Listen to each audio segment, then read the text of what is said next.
Welcome to learn with chemist.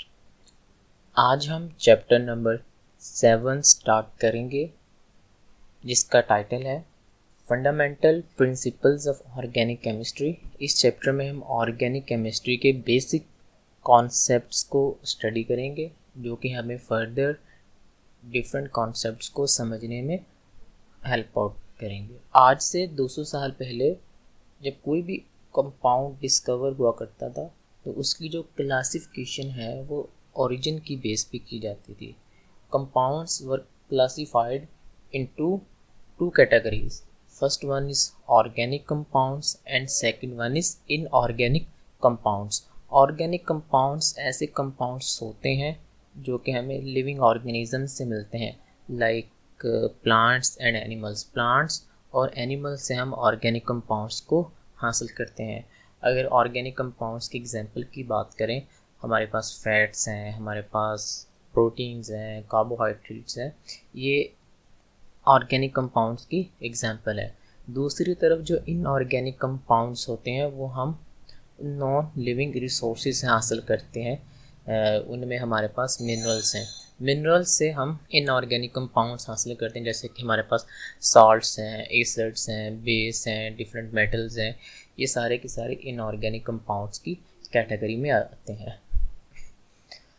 उस era में scientist के पास इतना नॉलेज नहीं था, वो इस काबिल नहीं थे कि वो ऑर्गेनिक कंपाउंड्स को बना सकें इनऑर्गेनिक कंपाउंड से। तब एक साइंटिस्ट जैकब बर्जीलियस, जो कि एक स्वीडिश केमिस्ट थे, वो इस नतीजे पे पहुँचे कि ऑर्गेनिक कंपाउंड्स को इनऑर्गेनिक कंपाउंड से नहीं बनाया जाता, और उन्होंने एक थ्योरी को पेश किया जिसका नाम है वाइटल फोर्स थ्योरी।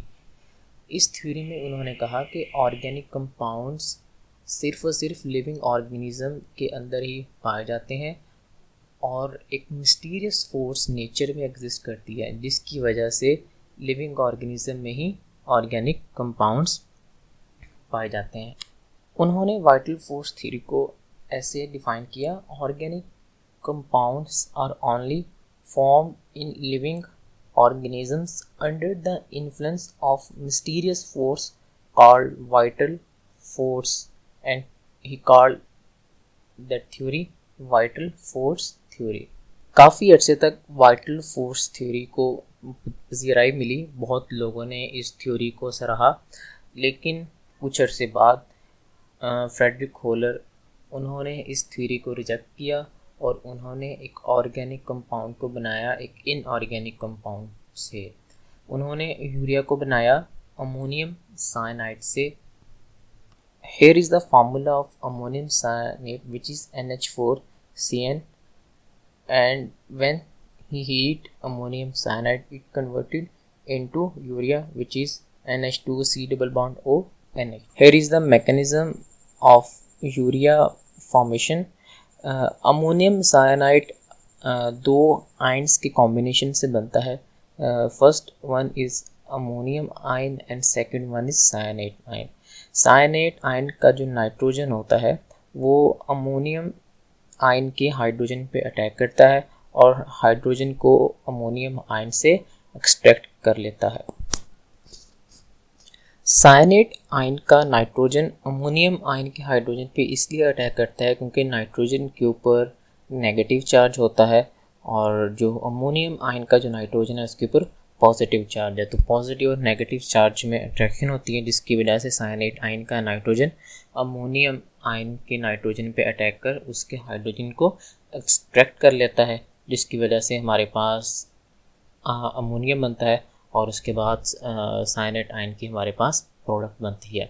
फिर साइनेट आयन अमोनिया के ऊपर अटैक करता है, और अटैक करने के बाद हमारे पास एक रीअरेंजमेंट स्टेप होता है और हमारे पास यूरिया की फॉर्मेशन होती है। ये था हमारे पास शॉर्ट सा इंट्रोडक्शन चैप्टर नंबर 7 का। नेक्स्ट हम पढ़ते हैं modern definition of organic chemistry. Modern definition of organic chemistry पे जाने से पहले हम देख लेते हैं वो कौन से रीजंस हैं जिनकी वजह से ऑर्गेनिक केमिस्ट्री की मॉडर्न डेफिनेशन या कह लें एक न्यू डेफिनेशन की ज़रूरत पड़ी। तो सबसे पहले हम ऑर्गेनिक केमिस्ट्री की ओल्ड डेफिनेशन देखते हैं, जो कि है organic chemistry is the study of compounds of carbon as carbon is the essential element.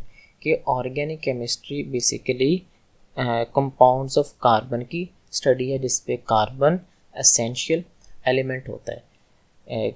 लेकिन जब फर्दर स्टडीज़ की गई, जब फर्दर रिएक्शंस देखे गए तो पता चला कि कुछ हमारे पास कंपाउंड्स ऐसे होते हैं कार्बन के, जब वो रिएक्ट करते हैं तो वो ऑर्गेनिक कंपाउंड्स की तरह बिहेव नहीं करते, उनकी केमिकल प्रॉपर्टीज़ और उनकी जो फिज़िकल प्रॉपर्टीज़ है वो डिफरेंट होती हैं। ये हमारे पास एक लिस्ट है कंपाउंड्स की जो बाज़ार देखने में तो ऑर्गेनिक कंपाउंड लगते हैं, क्यों? क्योंकि उनके अंदर कार्बन मौजूद है, लेकिन वो फिज़िकली और केमिकली उनकी जो प्रॉपर्टीज़ हैं वो ऑर्गेनिक कंपाउंड्स के साथ मैच नहीं करती। इनमें हमारे पास सरे-फहरिस्त है, कार्बन मोनोऑक्साइड है, कार्बन डाइऑक्साइड है, इस तरह हमारे पास कार्बोनेट्स हैं डिफरेंट एलिमेंट्स के, फिर हमारे पास बाइकार्बोनेट्स आ जाते हैं, साइनाइड आयन आ जाता है। इस तरह हमारे पास डिफरेंट कंपाउंड्स हैं जो कि बाज़ार देखने में तो ऑर्गेनिक कंपाउंड्स लगते हैं क्योंकि उनके अंदर कार्बन है। ओल्ड डेफिनेशन के अकॉर्डिंग कोई भी कंपाउंड जिसमें कार्बन मौजूद हो वो ऑर्गेनिक कंपाउंड या ऑर्गेनिक केमिस्ट्री की क्लास में आता है।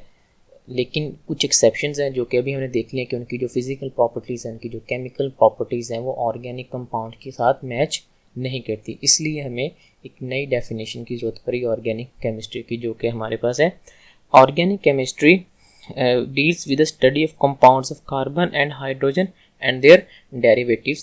के ऑर्गेनिक केमिस्ट्री में बेसिकली हम स्टडी करते हैं ऑर्गेनिक कंपाउंड्स को, ऐसे कंपाउंड्स जो कार्बन और हाइड्रोजन के कॉम्बिनेशन से बनते हैं जिनको हम हाइड्रोकार्बन्स भी कहते हैं। लाइक इसमें हमारे पास मीथेन आ जाता है, इथेन आ जाता है, हमारे पास इसमें हाइड्रोकार्बन्स की कह लें वास्ट कैटेगरीज है जिसमें हमारे पास मिलियंस ऑफ कंपाउंड्स आ जाते हैं। ये आप ऐसे समझ लें कि जो मॉडर्न डेफिनेशन है ऑर्गेनिक केमिस्ट्री की उसमें हम हाइड्रोकार्बन्स और उनके डेरिवेटिव्स को पढ़ते हैं। डेरिवेटिव्स में हमारे पास क्या आ जाते हैं, कार्बन और हाइड्रोजन के अलावा जब कंपाउंड में ऑक्सीजन भी मौजूद हो, नाइट्रोजन भी मौजूद हो या सल्फर भी मौजूद हो, तो जब ये तीन हमारे पास एलिमेंट्स मौजूद हो या इन तीनों में से कोई एक एलिमेंट मौजूद हो तो फिर उस कंपाउंड को हम हाइड्रोकार्बन्स का डेरिवेटिव कहते हैं। अगर सिंपली हमारे पास कंपाउंड में कार्बन और हाइड्रोजन है उसको हम कहते हैं हाइड्रोकार्बन्स, जैसे कि मीथेन है, इथेन है, प्रोपेन है, ब्यूटेन है, पेंटेन है, हेक्सेन है। इस तरह करके हमारे पास बहुत ज़्यादा कंपाउंड्स आ जाते हैं। लेकिन ऐसे कंपाउंड जिसमें कार्बन और हाइड्रोजन के साथ साथ हमारे पास ऑक्सीजन भी हो, नाइट्रोजन भी आ जाए, हमारे पास सल्फ़र भी आ जाए, तो ऐसे कंपाउंड्स को हम हाइड्रोकार्बन्स के डेरिवेटिव्स कहते हैं। इसमें हम फिर कार्बोहाइड्रेट्स भी इसी कैटेगरी में आ जाते हैं, हमारे पास लिपिड्स भी इसी कैटेगरी में आ जाते हैं और इसके अलावा प्रोटीन्स भी इसी कैटेगरी में आ जाते हैं। ये लिपिड, प्रोटीन्स एंड कार्बोहाइड्रेट्स ये सारे के सारे ऑर्गेनिक केमिस्ट्री की क्लास के अंदर ही आते हैं। सो ये था चैप्टर नंबर 7 का फर्स्ट लेक्चर।